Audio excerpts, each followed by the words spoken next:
Perdana Menteri Israel Benjamin Netanyahu dirumorkan tewas setelah video pernyataannya belakangan terungkap ke publik. Di sisi lain, Presiden Amerika Serikat Donald Trump menuduh Iran menggunakan akal imitasi.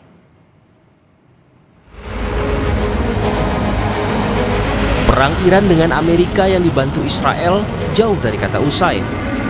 Setelah menewaskan pemimpin tertinggi Iran, Ayatollah Ali Khamenei, Amerika Serikat mengklaim sudah berhasil menaklukkan Iran. Sementara Iran juga mengklaim telah menewaskan Perdana Menteri Israel Benjamin Netanyahu lewat serangan rudal. Menepis anggapan itu, Netanyahu muncul ke publik memberi ucapan selamat kepada rakyat Iran yang merayakan Tahun Baru Persia. To the brave people of Iran, I wish you, as I do every year, a happy holiday season beginning with the Festival of Lights. It signifies the age-old belief of the Iranian people that light will triumph over darkness, that good will triumph over evil. I take this opportunity to wish you a happy Nowruz, a year of freedom, a new beginning of hope to all of you, my dear friends. Nowruz Piruz, Payande Iran.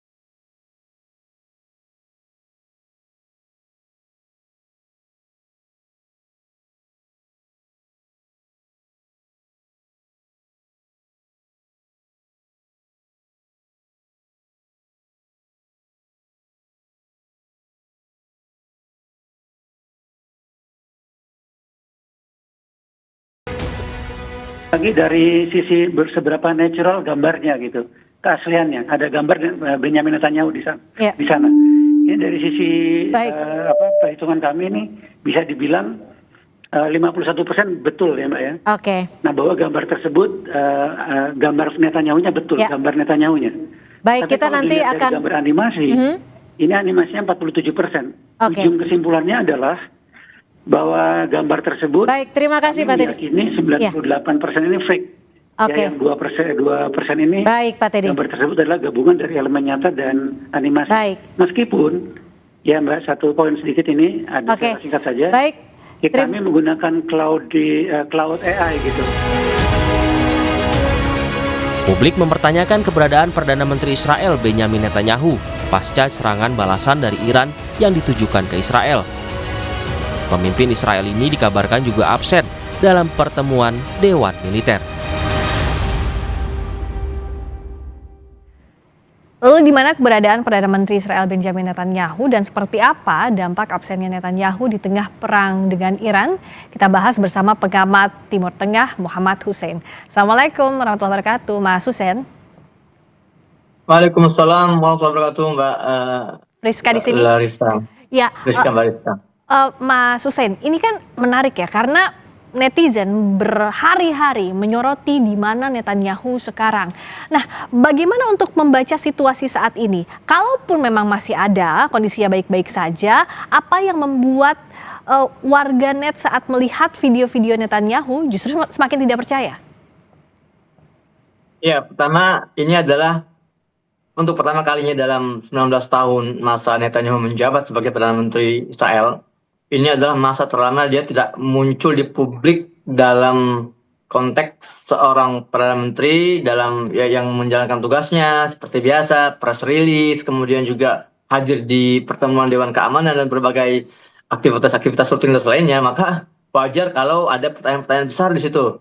Dan bukan masalah apakah masih hidup atau tidak, tapi pesan apa yang ingin disampaikan. Kalaupun dia sudah mati, sudah terbunuh, maka mungkin kita bisa meraba-raba, kita bisa kita bisa memperkirakan, oh berarti memang dia berusaha untuk menyampaikan kepada publik bahwa dia masih baik-baik saja. Tapi kalau ternyata dia masih hidup, namun dia tidak muncul dan bahkan dia malah memunculkan video-video AI yang akhirnya teridentifikasi oleh banyak platform-platform AI, maka disinilah pertanyaan sesungguhnya, apakah karena memang dia sudah kehabisan narasi, sebagaimana Donald Trump karena kehabisan narasi seperti disampaikan oleh Aragachi.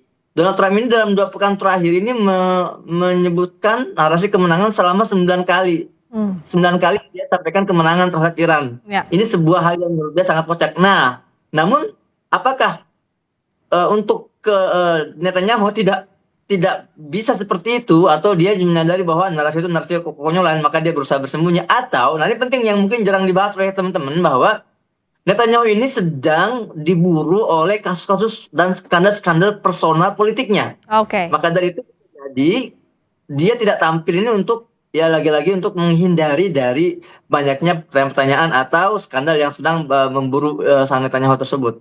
Ini menarik. Jadi kalau tadi Mas Hussein bilang bisa jadi ini bukan hanya soal perang Iran versus Amerika Israel, tapi ada urusan politik dalam negeri yang coba dihindari Netanyahu, atau juga ada pikiran lainnya bahwa ini sengaja menyembunyikan di mana koordinat Netanyahu sekarang terkait dengan perang yang terjadi. Nah, bagaimana membaca 2 kondisi ini, Mas?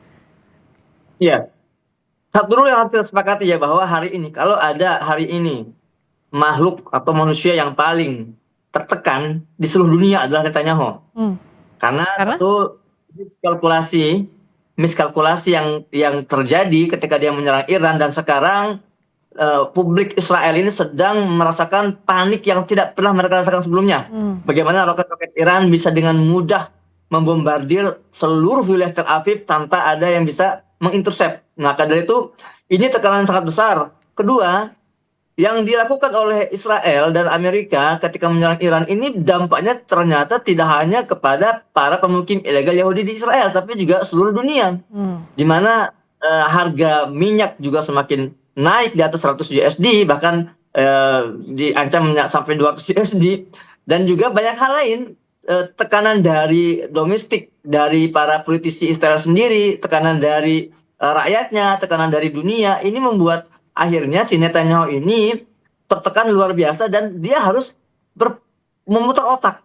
Tapi dengan asumsi kalau dia masih hidup ya. Nah, maka dari itu saya rasa penampilan dia, kemunculan dia beberapa hari ini yang memang sangat misterius ini mungkin salah satu bagian dari strategi dia untuk menghindari dan atau mengalihkan perhatian masyarakat dari skandal-skandalnya, dari kegagalannya, dari rasa malunya, lalu dia untuk sementara waktu mengubahnya agar masyarakat fokus pada AI yang dia luncurkan.